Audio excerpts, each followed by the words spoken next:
Let's find the best bet in the NFL Week 10 matchup between the Buffalo Bills and the Indianapolis Colts. The Bills are in somewhat of a sandwich spot here, but is that enough to take the Colts plus the points? We'll talk about it here in just a bit. I am Ronald Kabang from WagerTalk.com and TheMoneyballer.com. We are now up and over 101 units of profit overall since September 1st at WagerTalk, and currently the number one NFL handicapper at WagerTalk as well. And they put together a deal going on over on wagertalk.com for the rest of my NFL season for just $299, which is $90 off the regular price. This deal does include 5% plays, which I do have one for this weekend, and my 5% plays in 2024, 15 and 2, nearly 90% hit rate, the best win percentage on 5% plays over at WagerTalk. So check my capper page at wt.buzz/RC for those deals, other premium picks and packages, as well as several free plays. I already have some free plays up for this weekend. Now let's dive into this matchup between the Bills and the Colts. So let's start with the Bills, right? The sandwich spot, the situational sandwich spot that I was talking about. Fresh off of that win against their divisional rivals, Dolphins. Next week they got the Chiefs on deck, which is not just any game; it's one of the high stakes, matchups, obviously with playoff implications. Now these kinds of games set up for what we call sandwich spots, right? In a sandwich spot, the team in the sandwich spot really their focus tends to dip a little bit, especially for teams with eyes on a bigger prize, right? These top tier teams um, looking ahead to another top tier opponent, right? This could easily happen with the Bills with the Chiefs on deck. So if they're even a little unfocused, this is a spot where it can open up opportunities for the Colts to really keep this game close. And it's not like the Colts have been getting blown out all season long. They've stuck with the top tier teams. I think there's only one game where they lost by like 8 points, but everything else they've stayed pretty close with their opponents. And now, if you look at the Colts side, their strengths they align pretty much. They align pretty well against this Buffalo defense. We know Jonathan Taylor; he's one of the more dynamic running backs in the league. The Bills, on the other hand, they've struggled against the run all season long.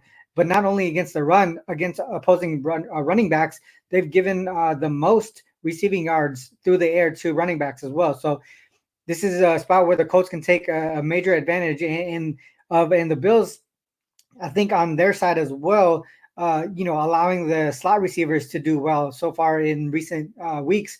And slot receiver Josh Downs, he's been taking a big step forward in recent weeks as well. So he's shown to be a little bit more dynamic, uh, get open in the middle of the field. And Buffalo, like I said, they're struggling to cover these slot receivers.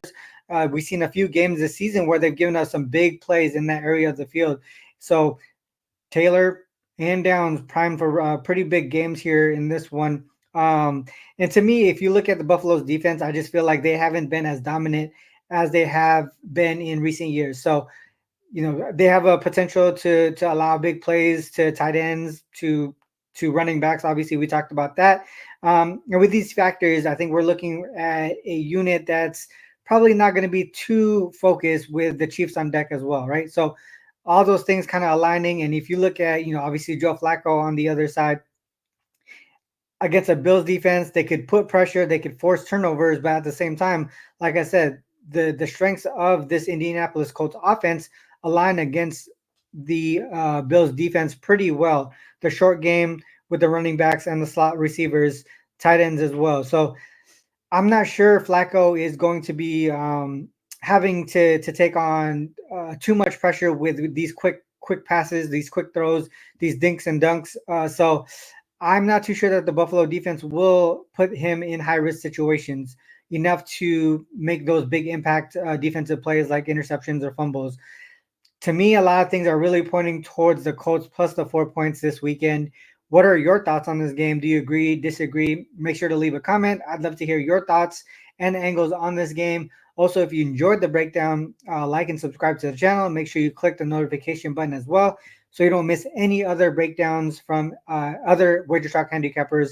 Once again, head over to wt.buzz/RC for free and premium picks and packages and take advantage of the incredible deals they have over at wagertalk.com. Again, number one overall since September 1st, plus 101 units overall through multiple sports and in the NFL specifically, hitting over 66% of my NFL plays.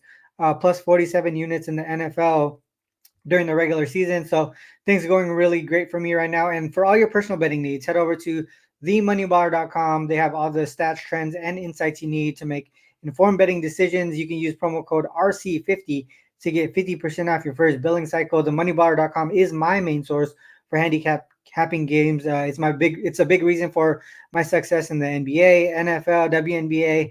So make sure you guys go check that out. That's the end of the video, guys. Whether you fade or follow, it is on you to make that call. Good luck with all your actions. Till next time. Peace.